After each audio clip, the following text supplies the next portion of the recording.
In this week's episode of the Crowdfunding Nerds, Donnie Chase and myself sit down with Cody Pondsmith of Talsorian Games, the designer behind The Witcher role-playing game and Cyberpunk Red. We discuss his latest project, Shadow Scar, the advantages and disadvantages of working with family, where to draw inspiration for game design, and using other cultures in your game lore. Let's get into it. Hey folks, this episode is brought to you by Hero Time Manufacturing. That is Hero Time, the numeral1.com. Hirsch Gleck has been a regular on our podcast. We highly recommend his services. He is a man of integrity. Hero Time, they can make anything. They've got competitive pricing and they even do game prototypes. So make sure to check out Hero Time, numeral1.com. A link is in the show notes. And if you use the code Crowdfunding Nerds 101, you can get a 3% discount on your production through them. Let's get back into the episode. Game begin. Let's go. Bring your pretty face to my ad. Amazing.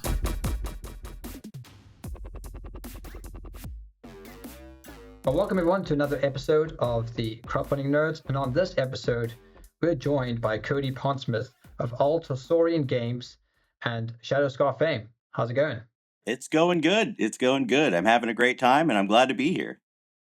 So you're part of a legacy of games. There's something I want to get into, just maybe some of the inner dynamics of developing games for so long, and then also the kind of inner workings of working in a family business. I'm sure that comes with some strengths, but I'm sure it also comes with some challenges, and we can get into that. I'm also joined by Donnie as well. How are you doing, Donnie? Doing well. Glad to be here. So, Cody, why don't you tell us a little bit about your background in terms of just developing tabletop role-playing games, also your current project on Kickstarter, Shadow Scar, and how that came about? So I got into game design when I was really young. And actually, Shadow Scar was my first sort of foray into it. I had run games in the past before that, and I had been in games, but that was the first real attempt of my own to do game design and world building and that sort of thing. And that was when I was 11. I grew up in role-playing games because, obviously my father is Mike Pondsmith, head of Talsorian Games and creator of Cyberpunk and Mechton and various other RPGs that we're known well for. So I grew up in this sort of world. And yeah, I started designing when I was 11, and it wasn't good. I'm not going to say it was good, but I started young, so I've had a lot of time to develop over the years. So I got into it then, and I went for a long period of time kind of learning, and I worked on here and there on projects that Mike was working on. And kind of learned from him over the years to kind of hone my my craft or what have you, until I was 16 or 17 when the folks over at CD Projekt Red reached out to us about doing the Cyberpunk 2077 video game. And at the same time, they offered us basically, they want somebody to do a Witcher TRPG. And we kind of got right of first refusal on that. And they said, are you interested? And Mike, at that time, wasn't doing a lot of fantasy, so he wasn't super interested. So he came to me because I was playing all the Witcher games at that time. And he, asked, hey, they gave us this option. Are you interested in it? And I jumped at the chance. And I said, yeah, absolutely.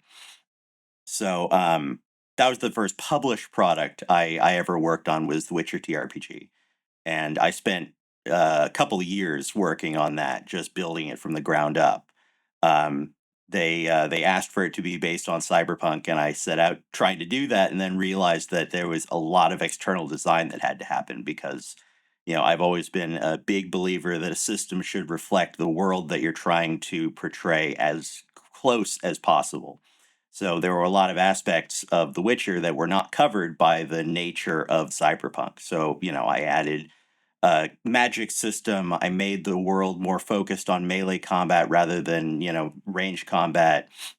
I added a critical injury system and a social combat system, and did way more work on it than I thought I was going to wind up doing.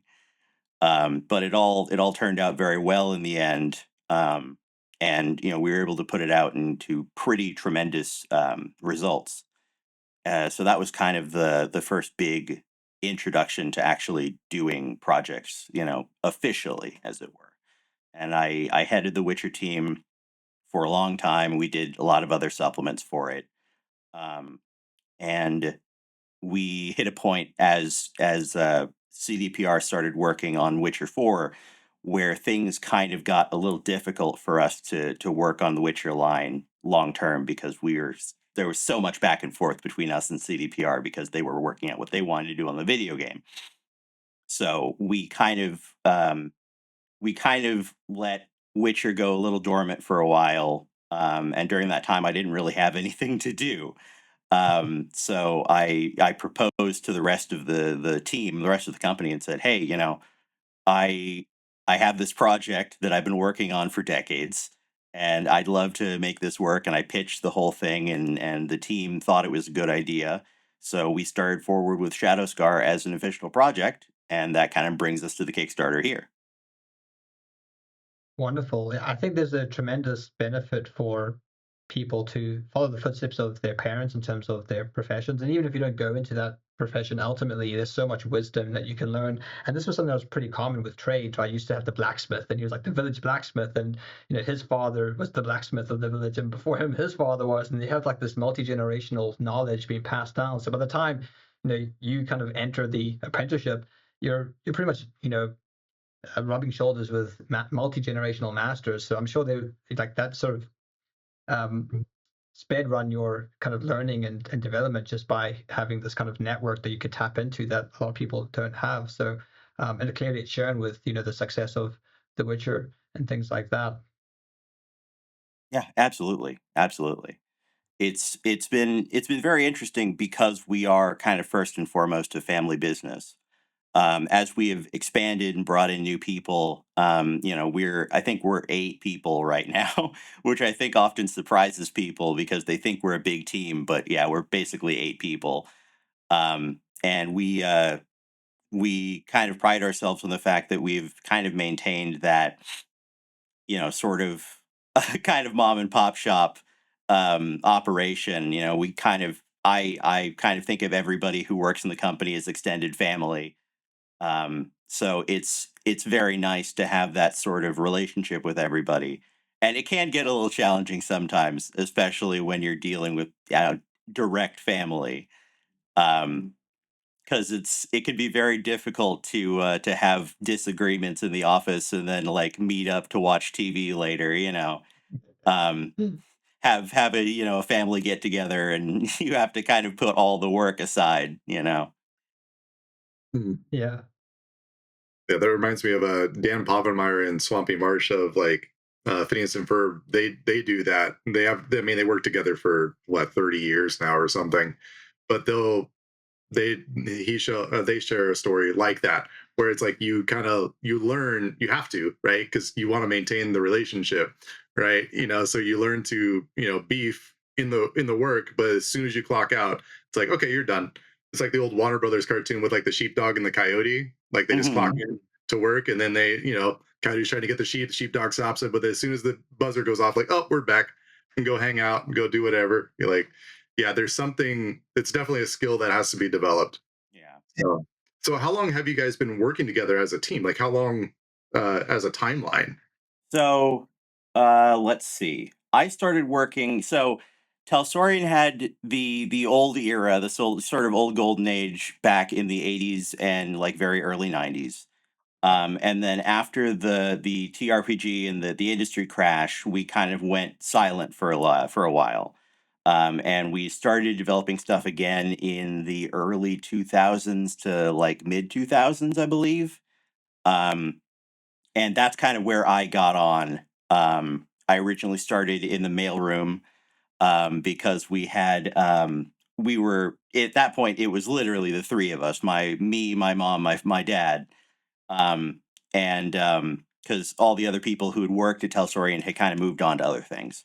So we were literally sending out orders to people from our basement. We had this little closet in the basement that had all the product, and I at like 14 or something would go down to the product closet with all the orders and pull out all the books and package them up, and then give them to the folks who would go out and ship them off. And that's where I kind of got into it. And I started doing some more game design work when we did the ill-fated Cyberpunk V3, which I made a bunch of monsters for. So I would say that we've been kind of in this new era of Talsorian. We've been kind of working on stuff since like I want to say like 2004 or so. So it's been like 21 years or so, somewhere around there. Cool. Great. So, Cody, tell us a little bit about your development process. I imagine you're probably reading a lot of books, doing a lot of research. How are you coming up with monsters? How are you developing concepts? I'm sure for something like Cyberpunk, you're reading lots of books on cybernetics, I imagine. But tell us a little bit about like how do you do your research and how does that impact your work? So as I mentioned, I'm a big believer that a system should reflect the world that you're trying to present. So I do a lot of kind of research into the setting before I kind of do anything else, because I need to know what I'm depicting. So I have done a lot of research on a lot of different things. For Witcher, for instance, I kind of started by playing through the Witcher video games, reading some of the books, and trying to nail down what the essence of Witcher was effectively. And if you look at Witcher TRPG, for instance, there are a lot of decisions made in the RPG that come directly from me playing Witcher 3. That are things that I felt were a core element of The Witcher that would need to be implemented in the tabletop role playing game version. And on Shadow Scar, I similarly did a lot of research on basically all of the different world settings and the backgrounds so that I could present them in the best way possible. But then it kind of goes directly into just like the hard game design of the system. And I used to go kind of top down. I'd start with character creation because character creation informs a lot about how the game has to work. You know what the players are going to interact with first, and that allows you to figure out what you need to show them effectively. And I did that for a long time, kind of going first from like, okay, what are the players going to interact with? What do they want? What abilities are we going to give them? What skills are we going to make them take? That sort of thing. Um, and actually, recently, I worked with Mr. James Hutt, who is our other kind of major designer over at Talsorian. And it's very interesting because we have two very different design styles. Because he kind of grew up studying design and from a much more like directly mathematics standpoint, and I grew up entirely on vibes. So we have this really sort of complementary set of game design ethos, basically. And he actually turned me on to going bottom up. So you build out the system and then you use that to inform character creation, which works quite well. So I basically I start with learning about the setting and what I need to do there, and then I move on to building the system around that idea, and then I build character creation off of that system. So it's like a 3-layer sort of situation where you build up slowly over time by levels until you have the whole RPG effectively. Hey, Crowdfunding Nerds, if you're looking for an awesome fulfillment partner for US shipping, you should really consider Bridge Distribution and Fulfillment. I personally use them. I've used them for multiple projects. They do such a great job. They also can fulfill Amazon orders and get you prepped for Amazon and their warehousing team. I have been so happy using Bridge Distribution. I'm really proud that they're sponsoring us. If you reach out, bridgedist.com, that's bridgedist.com, let them know we sent you. All right, now back to the show. Yeah, it's almost like writing a novel. If you've got the novel, then you can create the audiobook, you can create the comic book, you can create the role-playing game, the board game, the video game. So yeah, I think that's a really interesting insight in terms of building the world first, that setting, and then using that to inform the character creation and the different obstacles that are in the way. So I know that Shadow Scar features a huge element in terms of stealth. That's a huge mechanic. This isn't a knocking down doors and guns blazing game. It's more of stealth, intrigue, infiltration. How was the in terms of building that sort of system? How was playtesting that? I imagine it was quite challenging getting that right and fine tuning and getting the feel right, as you say, getting the vibe right.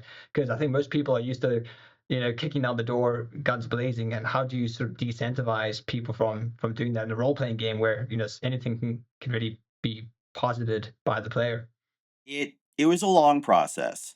And a lot of it was basically figuring out how to make stealth interesting and desirable, as it were. Because earlier Shadow Scar, I've run this game for 20 years with all of my friends, and I have a billion stories. And one of my absolute favorites is like 10, 12 years ago, I had a Shadow Scar game where one of the players had more like a samurai background. And they were deployed to Fifth Street in New York, this 1920s setting, and they were supposed to be going to this warehouse where the yokai were like smuggling arms, and they were supposed to go in and stop this operation. And this one player decides that they're going to not just go through to 1920s New York on their warhorse, but they're going to go through to 1920s New York on their warhorse in full samurai armor. So they are suddenly blazing through the streets of 1920s New York on this big black warhorse with all of their, yoroi, all their armor and their sword and everything. And obviously I'm like, okay, you're drawing a lot of attention, and they, just not taking the hint. And eventually they get to the warehouse, and they go right in. They do this whole big dramatic, like, I rear up my horse and have them kick the doors down. And they do this, and because it's a gun smuggling operation, all the yokai in the warehouse turn around and just open up on them. So, it's interesting because I think that in a lot of cases, people don't tend to think about stealth as a primary option. And I think that in a lot of cases, that's because stealth is not prioritized in a way that makes it feel fun or viable. Mhm. I've played a lot of games where stealth is theoretically an option, but for instance, the classic problem I always have is, in a lot of systems, you could sneak up on somebody, you could have your weapon, you could do everything right, and then you attack somebody while they're sleeping, and you stab them in the heart, and you don't do enough damage to kill them, and they get up and a fight has started. And the reaction to that is like, but I did everything right. Why am I being punished when I did everything right? Yeah. Um, so that was where the assassination mechanic in Shadow Scar came in. Was I wanted it to be a viable method. If you are stealthed and you are doing everything right, you are sticking to the shadows, you are distracting your enemy, all of this, then you should be rewarded for doing that. You know, um, and that makes stealth a viable option. And that reflected in later Shadow Scar gameplay. I had one game that I ran probably about a year ago when I was playtesting the starter box for Shadow Scar. And it was actually fascinating because my players had to go into this ruined village in the middle of the jungle where a bunch of yokai were setting up shop, basically. This was like a hideout. And their goal was to get in, find any clues to the whereabouts of this smuggling network, and kill the yokai there.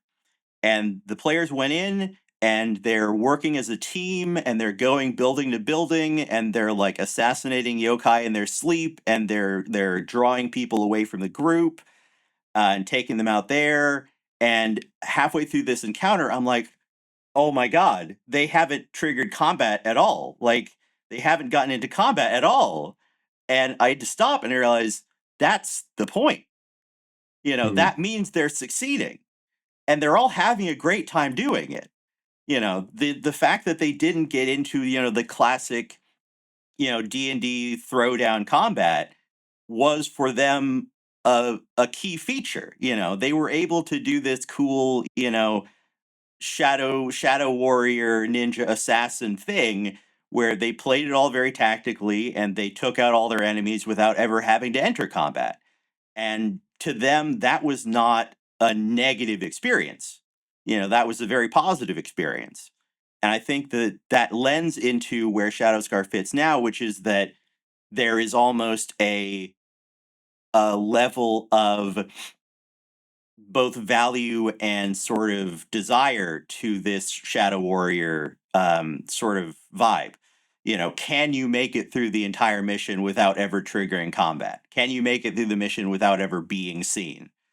And because the mechanics actually support that concept, that is a viable idea. And you kind of can have that like, okay, we're going to try to get through this entire mission and never be spotted. So it has evolved a lot, but a lot of that has been sort of incentivizing certain things in the system and kind of de-incentivizing other things via the gameplay methodology. Wonderful. So I know you talked about inspirations for The Witcher was playing The Witcher. What things have inspired certain mechanics or certain themes or ideas within Shadowscar? For example, has Metal Gear Solid been something? I know that's a pretty stealth-heavy game. Going to your point in terms of getting. I think one reason why, when I was younger, I couldn't really get into those games because they're slower paced. They're more analytical. Whilst I was used to playing things like Tekken, where you just smash buttons and try to defeat your foe. So having to sneak around corners didn't appeal to me. But as I've got older, I really appreciate those games. I kind of like the sort of espionage vibe. But yeah, maybe talk a little bit about different games or media that influence your design decision around Shadowscar. So, as far as like the general vibe of Shadowscar, I've had a lot of inspirations over the years. Most of them very much shonen anime, which has lent itself to a lot of the like magic side and the technique side of Shadowscar, because I want to allow you to make a character that feels like a cool Naruto character or a shonen anime character. But actually, a lot of the game design has been inspired by a lot of video games I played over the years. So I then went through a period where I was a really big Assassin's Creed fan. So that was some of the inspiration for like the assassinate mechanic and some of the stealth actions in the game. I played Rainbow Six Siege for a while, which has this whole like sort of special forces. Yeah, every character's got a unique kit, and they have special tools and abilities that can do different things for them, and that inspired a lot of sort of the like tech ideas behind Shadowscar and the requisition mechanic where you can requisition gear from the agency to use on your missions. And I played a lot of Tenchu, both Wrath of Heaven and Tenchu Z, which were a tremendous influence because those games are ninja assassin games. They model a lot of what Shadowscar became with this assassination mechanic, with all the tools like smoke bombs and shuriken and things like that. And kind of formed the foundation of the like traditional ninja ideas. So I think in a lot of cases I have drawn from anime for the world lore, and I have drawn from video games that I've played for the actual mechanics, which makes sense. The video games are something you're actively doing, so it gives you more of an idea of what your players will want to do in the game. And then the anime is giving you that like the flavorful world ideas that you can use as the fundamental foundation of the game. Great, wonderful. Donnie, you probably have a question. Yeah, I was combing through the Kickstarter page and just kind of like absorbing what you were saying. So is it all based in just 17th century Japan and as like a mirror image of that, or is it Like, does it dive deeper into different cultures? And like, I would love to hear more about how you kind of develop the world and lore around Shadow Scar, because it looks beautiful. Thank you. So Shadow Scar is a multi-dimensional world.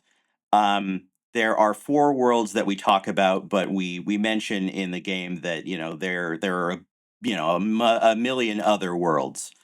But the 4 we talk about are actually kind of the oldest worlds of Shadow Scar. These are worlds that I built years and years and years ago for my home games. So the core where everything started is Nakatsukuni, which is a sort of 17th century Japan mirror version where all of the gods and spirits are real, and they're yokai monsters and spirits that sometimes stalk the night and sometimes are beneficial to humans, but they've all been controlled by the dark powers of Yomi no Kuni, the afterlife, which has been turned against the gods and humanity.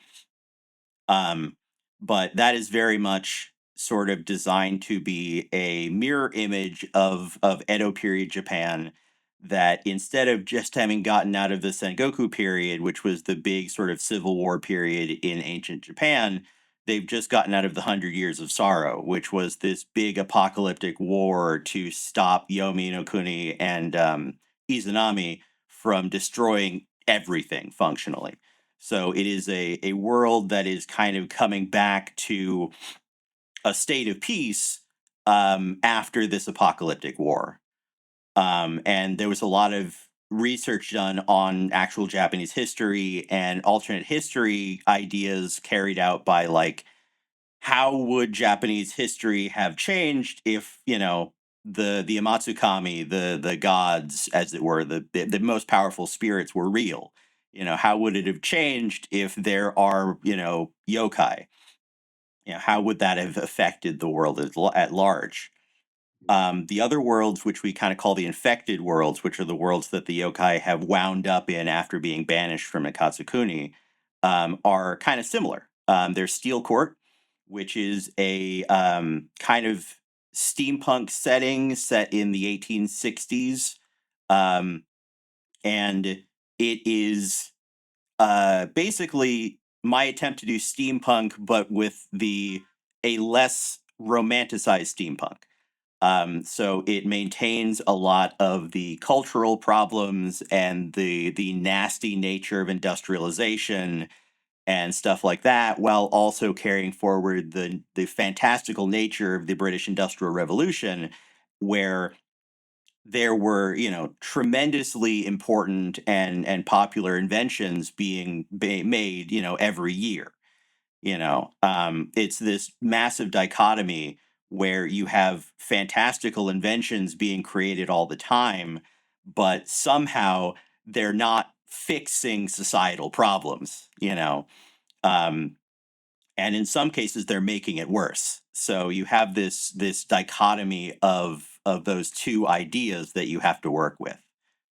And I did a lot of research into that time period. At the time when I first developed Steel Court, I was taking a advanced placement European history course.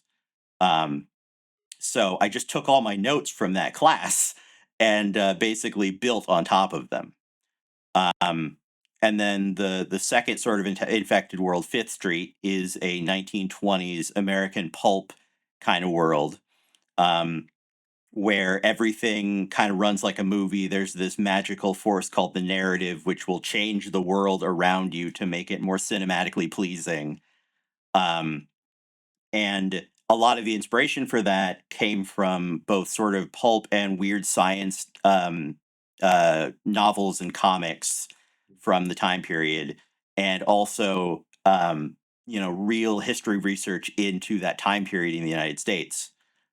So similarly, Fifth Street is this weird combination of like pulp noir detectives and old pulp superheroes and weird science technology and stuff like that, mixed with the effects of prohibition, where we suddenly have a tremendous amount of organized crime, or the moral panic of the time period, or certain aspects like the sort of literal segregation, but also the sort of cultural segregation of different cultures and ethnicities, which is unfortunately really prevalent in the 1920s in America. So once again, it provides this interesting kind of difference between these two fantastical ideas and more grounded ideas. And that comes from the fact that around the time I was working on that, I was taking advanced placement U.S. history course. So once again, I kind of took all my notes from that course and just put weird fantastical stuff into it. And then the last world, Refuge, is one of the most interesting from a game design and a world building perspective because it is a future setting. I was not able to draw from established history very much to make it, so I had to extrapolate further. The beginning of Refuge starts with the creation of the Selene lunar colony, which is a response from the United Nations to in Refuge's world, the Cuban Missile Crisis between the U.S. and the USSR goes nuclear when there is an airstrike on the USSR base in Cuba, and it triggers a mass detonation of nuclear weapons that destroys half of Cuba. And the United Nations, in response to this, sets up the Selene Project, which is this attempt to build a lunar colony. Which is sort of provided or prefaced as like this idea of the space race. We're going to get out. We're going to explore the world, or explore the galaxy. But the foundation of it is actually, if we go into nuclear war and we destroy everything, maybe we will have something left on the moon. We can have something to rebuild, and that turns out being very effective because while nuclear war doesn't destroy the world in Refuge, the yokai do. And the last remaining humans are on that lunar colony and the space station that was built to help build the lunar colony. And the sort of building of Refuge was this question of like, how is humanity affected by both the rigors of having to rebuild their society and the questions of what to do next? Because there's a big question in Refuge of what to do next. As far as they know, Earth is gone. It's been wiped out by what they think is a bioweapon. And there's this big sort of contention between people who were born and raised on Earth and then went to the EO station and the lunar colony, who many of them want to find some way to rebuild Earth. And what we call the spacefarers, who are younger generations who were born in space, never went to Earth and have no connection to it. And they have this belief that, humanity needs to let Earth go and find another planet to colonize, because they're never going to be able to fix Earth. And even if they did, what would be left for them to fix? So there's this kind of push and pull between these two forces that has led to this weird limbo state where they're kind of not doing either. They're not really putting a lot of resources into rebuilding Earth. They're not really putting a lot of resources into finding another planet because they're constantly fighting over what they should do. And all of that was just me trying to extrapolate what the apocalypse would do to, society. So yeah, there was a lot of thought and a lot of research put into all the worlds of the Mosaic. And I owe a lot of that to some really wonderful high school history courses.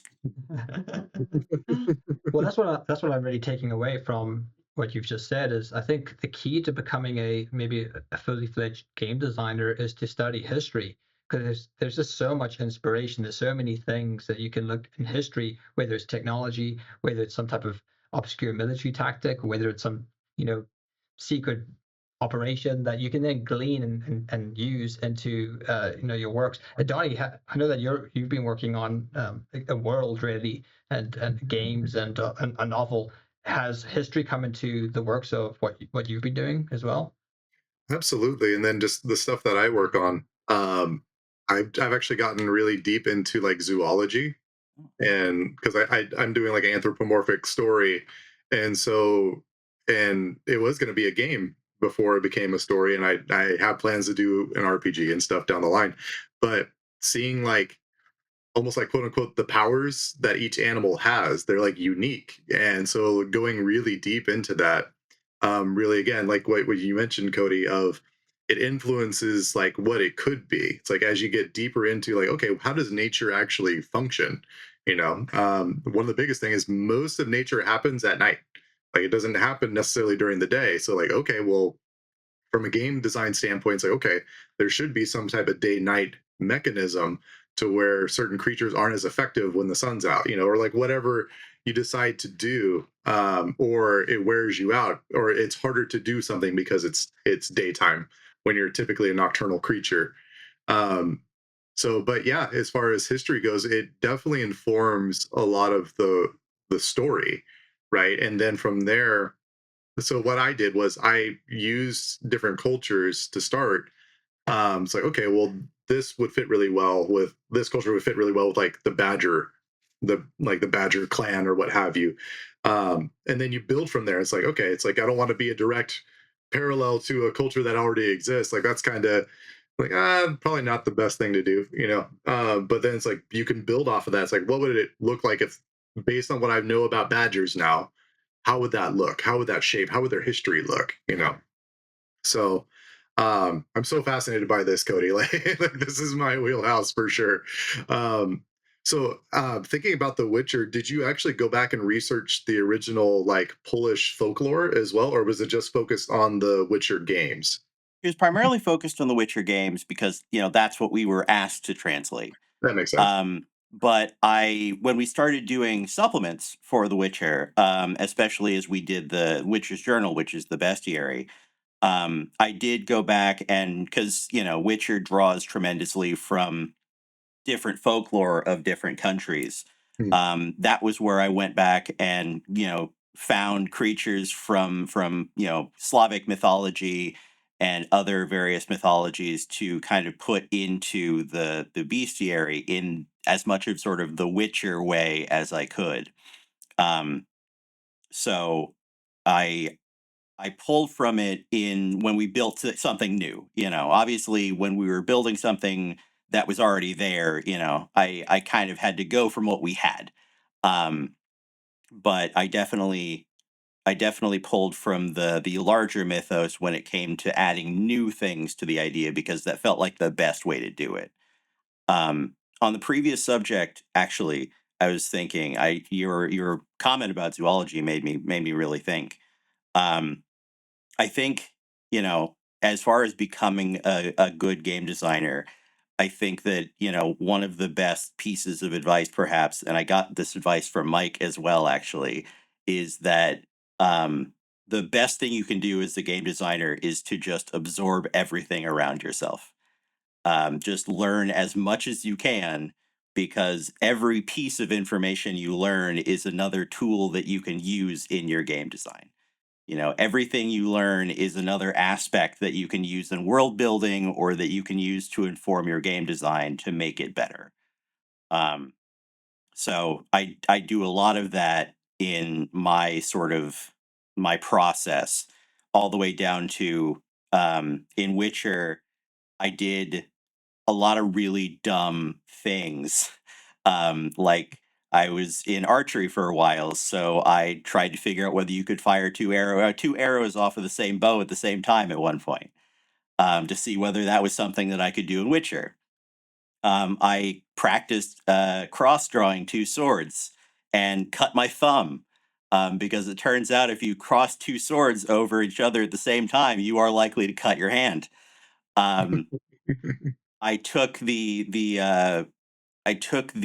in-game ingredients for the wyvern decoction, and tried to make it in real life, um, and which led to me cutting up a bunch of pork liver, um, and boiling it in vodka with a number of herbs.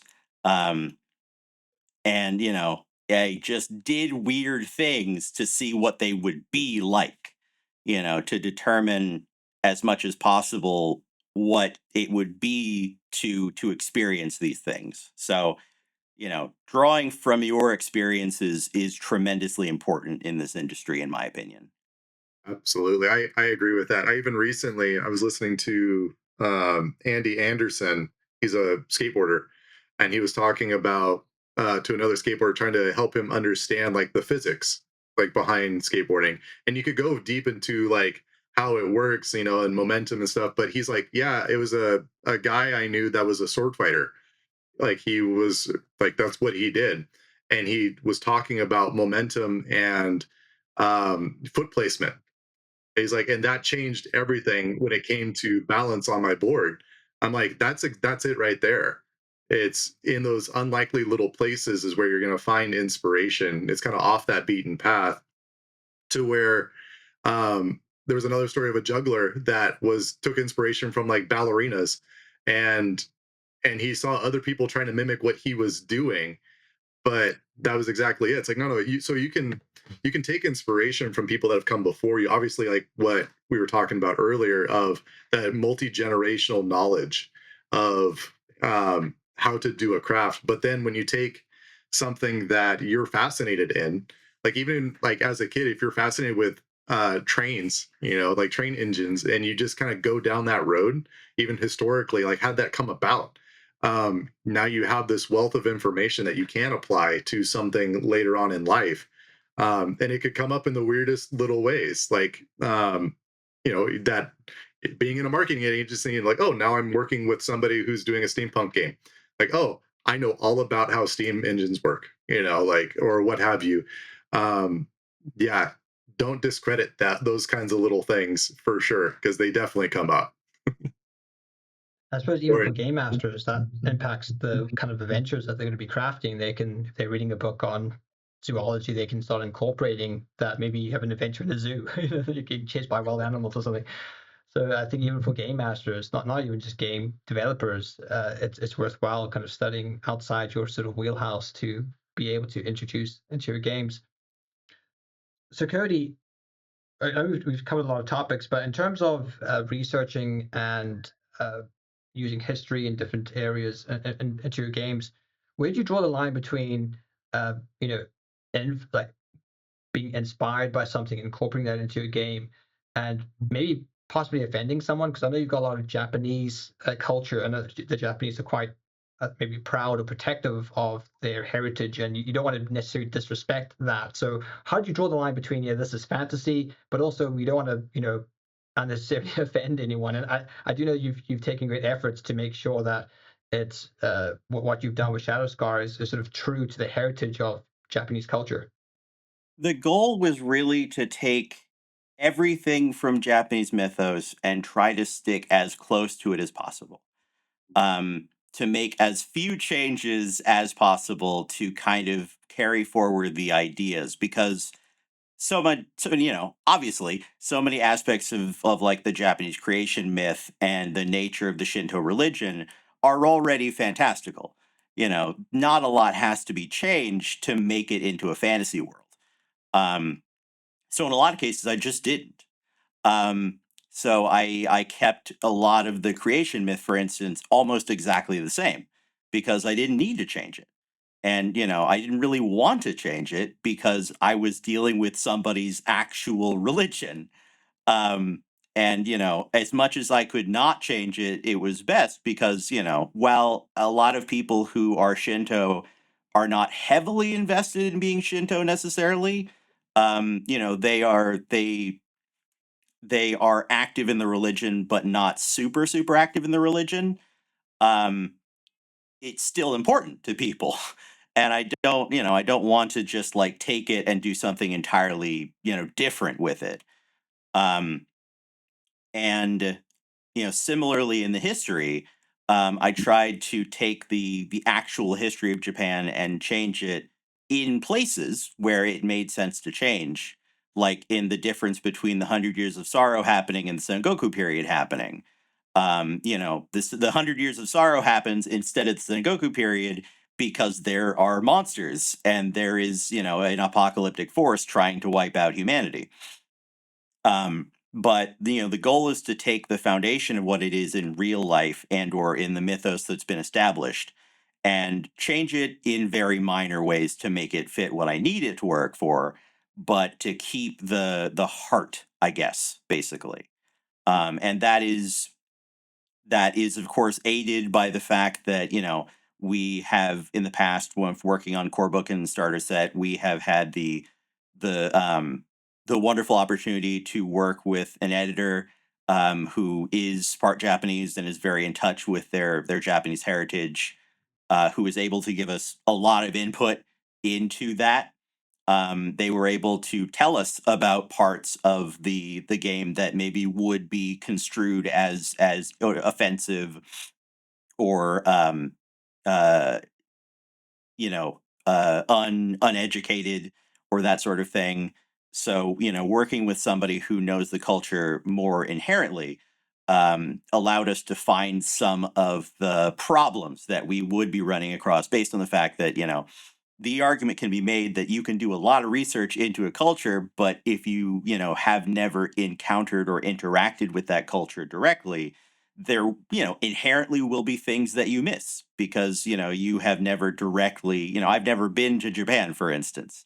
You know, I've done a fair amount of research into Japanese culture, but I've never experienced it firsthand. So having somebody who has experienced it firsthand is invaluable, because, you know, it allows you to have some vision into it that you would not normally have. Um, so that's kind of the foundation of it.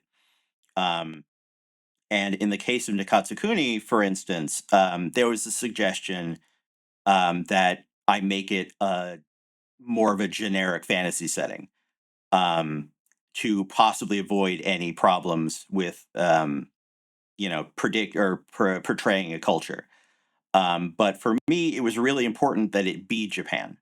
Um, Partially because with all the other worlds, we did the cultures. You know, Fifth Street is not a fantasy world that's kind of like America in the 1920s. It is America in the 1920s. Steel Court is not a fantasy world that's kind of like the British Empire. It is the British Empire.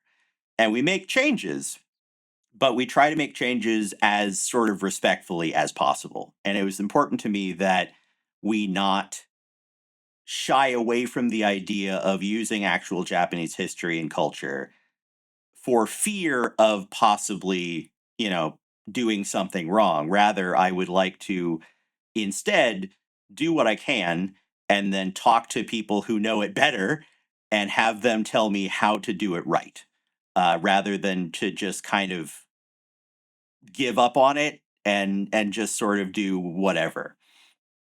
Because that has always felt more disrespectful to me to basically say, well, I'm going to take parts of your culture that I like and, you know, not give respect to the other parts, you know. Yeah, and I see that working out in terms of game mechanics being very interesting because if you have a game master who's been, studying this and, reading the core book and they have a better understanding of Japanese culture than maybe the average person, they can then leverage that in their campaign where players don't. So if you're sneaking and you're pretending to be someone that you're not, then it could be possible you're doing something that's culturally inappropriate, and then you can sort of jump on that. I'm currently going through a book about MI9, which was a group during World War II that was set up to train people to escape from prison camps. So the British pilots who were captured by the Germans, they were trained on how to escape prison. And one gentleman escaped, and he was on a bicycle, and he remembered to cycle on the wrong side of the road, on the right side of the road, because in Britain we drive on the left. And he was doing fine until he got to a roundabout, and just he intrinsically went the wrong way, did the British way, and a policeman saw this and then copped on that this is probably someone who escaped from prison, and he was recaptured. Huh. So things like that, I think, these little cultural differences you could then start incorporating into your campaign because you have been a bit more.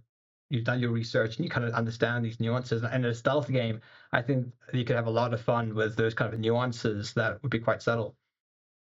Absolutely.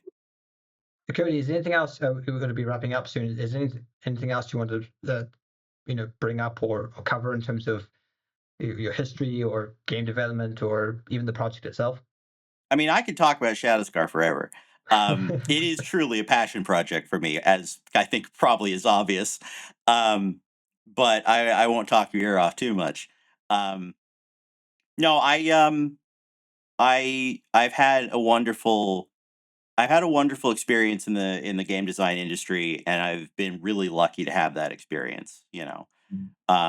I am really thankful for everything I've been able to do and all the learning I've gotten from all the people I've worked with.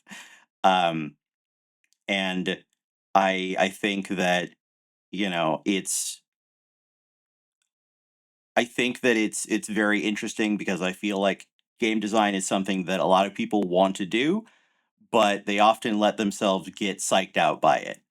Um, because I feel like it's something that doesn't seem like a lot of work until you try to do it, and then it's a lot of work. But really, genuinely, um, you just have to do it. If you want to make a game, you make a game, and it will probably be bad, and it probably won't run well. But game design is an iterative process. So you make a game, it's bad, you change something, you try it again, it's still bad. You change something, you do it again until it works. Yeah, I think that's great advice. So if people want to find out more about Shadow Scar, how can they sort of connect with the project? Where can they go? So you can go to the Shadow Scar Kickstarter page where we are talking about the core rulebook. We are on there answering questions and doing updates, and are trying to be very, in touch with our community, as it were. You can also go and find the Talsorian Discord. We have a bunch of different channels where we talk about our different games. We are fairly active on that Discord, talking about our products and talking with the community. And you can also find like all of our products on DriveThruRPG, including the Shadow Scar Easy Mode, Eyes in the Darkness, which is a free like little quick start for Shadow Scar. So if you want to get a feeling for how it runs, that will be able to give you like 3 or 4 sessions of gameplay, so you can really explore the mosaic and figure out how the game runs. And then of course we've got all of our various socials on Instagram and Twitter and Blue Sky and Facebook and stuff like that, which all can be found just by looking up Talsorian Games. So those are that's where you can find us more or less. Obviously, I do have to shill here and say please go look at the Kickstarter. It's going very well so far, but it could always be doing better.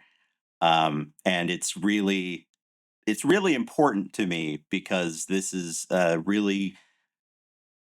opportunity to make something I've been working on for 20 years a reality. And that goes all the way back to me as a child. When I was 11, I don't think I could ever have imagined this happening. So it's very important to me. Well, great. Thank you, Cody. We'll make sure to include links in the show notes for people to check out to connect with you and your projects there. So I suppose until next time, Robot Richard, sign us out. Well, that's all the time we have for this week's episode of Crowdfunding Nerds. For more resources, articles, and to listen to past podcasts, please visit us at crowdfundingnerds.com. And if you have a crowdfunding question, we also have a page on our site where you can send a message directly to us. Please visit crowdfundingnerds.com/question. And if your question is a great question, we may include it in a future podcast. Thank you all again for listening to this week's episode, and we'll see you next week. Stay nerdy.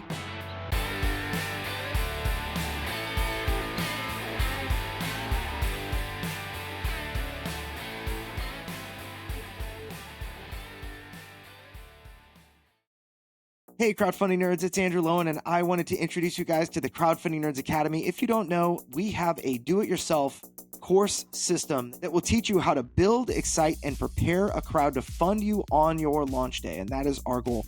I have used these systems to help raise over $30 million for tabletop campaigns, over 200 tabletop crowdfunding campaigns since 2019. I've generated over $100 million through e-commerce sales using these processes. These courses teach you how to replicate our results. They're made for the small creator. Over 150 of those people were first-time creators. These courses contain hundreds of hours of podcast discussions and tons of details that are almost impossible to find on the internet. And they have been distilled into concentrated courses that you can absorb quickly. They are designed to generate results. We hold nothing back. Visit crowdfundingnerds.com/academy to learn more, or just Google search Crowdfunding Nerds Academy.